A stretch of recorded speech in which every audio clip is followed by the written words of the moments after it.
Ladies and gentlemen, welcome back to another video. This is Downman here to make another video on a hybrid.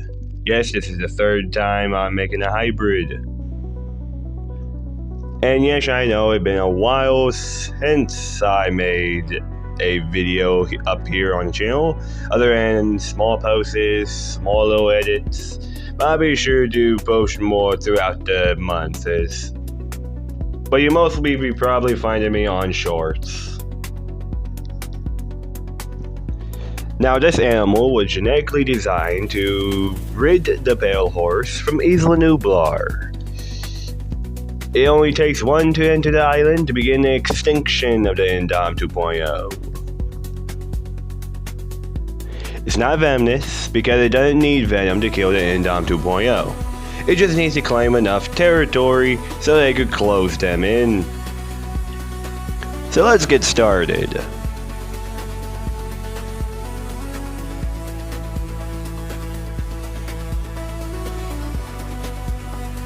The two contributors that will aid this creature in armor and combat is the Majungasaurus and the Cuban crocodile. Osteoderms from both the croc and the Majungasaurus will aid in armor that will still keep it light and powerful while also being in close combat with the Indoms.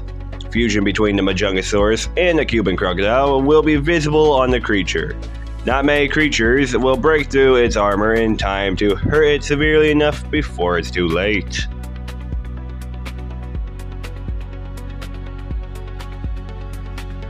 The size of this creature comes from the Indominus Rex and the Allosaurus fragilis.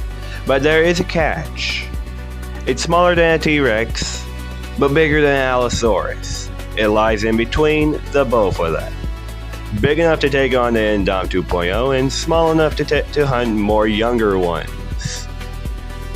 This creature will use its size against the Indom while it barely is bigger than it, throwing its way around in a fight to overpower the Indom, possibly to win the fight.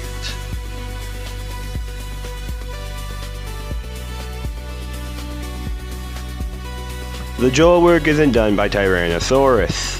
That only gives it a bone-crushing bite. We want a nastier bite that could keep internal damage going with every bite. Majungasaurus and Allosaurus will aid the bite. A nasty bite from Majungasaurus could be fatal to many dinosaurs in its timeline. But it might be capable of some recognition of how deadly they could have been. Mixing it with Allosaurus jaws, we now have a deadlier bite. But now, we need a little bit of pressure to sink the teeth in deep. American alligator could aid in the pressure. It's not Tyrannosaurus because we still want a fast jaw reaction, but we just need a bit of pressure. No iron-coated teeth, nor venom because it doesn't need it to kill off something that is just well adapted. The jaws are capable of locking like a crocodile to better hold a younger Indom 2.0, and the jaws are now perfect for combat.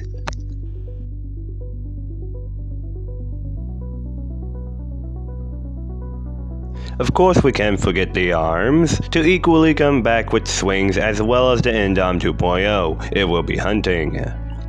We luckily put together a hybrid that can functionally use their arms. Like sure, Tyrannosaur and Majungasaur didn't use their arms because they couldn't.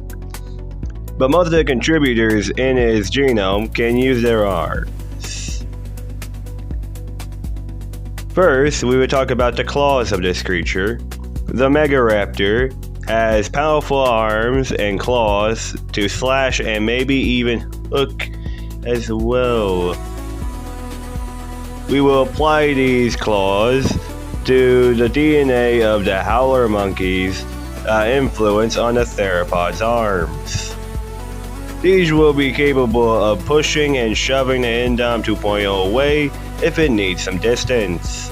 Now the Megaraptor allows it to have strong and powerful arms and claw The howler monkey allows the hands to possess opposable thumbs for perfect grappling and shoving.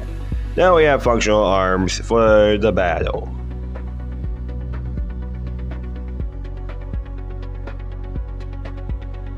Now this hybrid's intelligence is a mixture of functions to know what to do, such as lunging out of the water like a crocodile and ambushing like many of the other predators in its genome.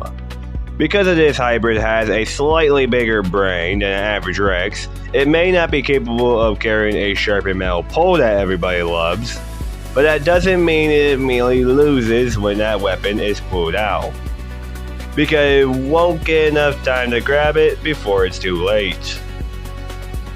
The hybrid knows how to plan and coordinate attacks and ambushes. The Troodon allows it to think at the best of its ability. The Megaraptor helps this hybrid with the ideal pack hunting, but only for the opportunity of eating something. So yeah, it's only gonna help when it's hungry enough to. But that should be the intelligence. Let me know what I miss or something.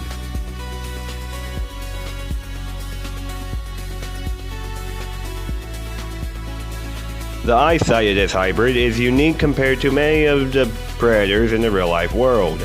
This creature has partial binocular vision thanks to the Tyrannosaur. The eyes are also adaptable to seeing underwater from the Croc genome, and night vision from the Troodon. We will not be giving this hybrid heat vision because it won't need it to track down the indom in the dark, because the night vision is more than enough. So yeah, the indom might see him before he sees her. These are perfect for the most part, with nothing else.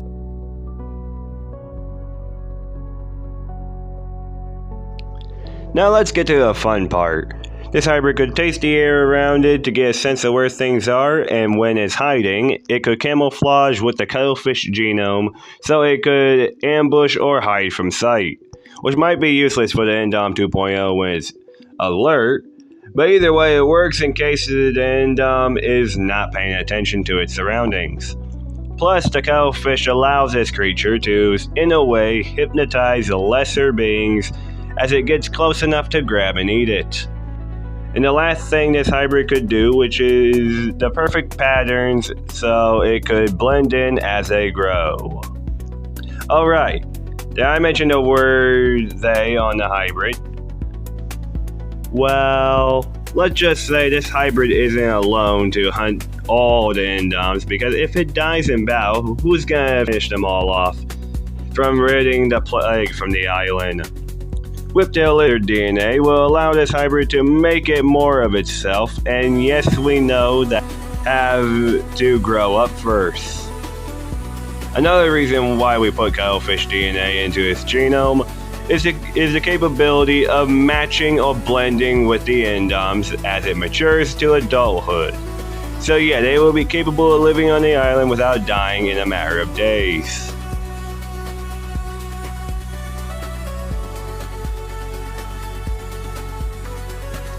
In conclusion, we have a genome of Allosaurus fragilis, Tyrannosaurus Rex, Cuban crocodile, American alligator, howler monkey, Megaraptor, cuttlefish, and whiptail lizard. This creature will reach sizes of a Rex or bigger when fully grown. This is the Acrodon. Our first perfect hybrid has everything it could possibly need to hunt such a prey item. And the Indominus 2.0 will never know about this until it's too late. So tonight's dish, ladies and gentlemen, grinded Indom 2.0 with a side of Acrodon. Yes, you heard me right. I mentioned Acrodon on the menu. That is because of its cannibalistic behavior. When food is scarce, so we don't get any competition on this hybrid, we increase the cannibalistic traits. So when there's nothing left, no Indom or any organisms left, They will hunt each other down till there's only one standing, which will be took back to the lab to be put through some animal-friendly research. Because we need to make sure it didn't pick up any viruses along the way. I hope you enjoyed today's video. If you enjoyed today's video, like and subscribe if you want. Besides, I'm not the boss of you.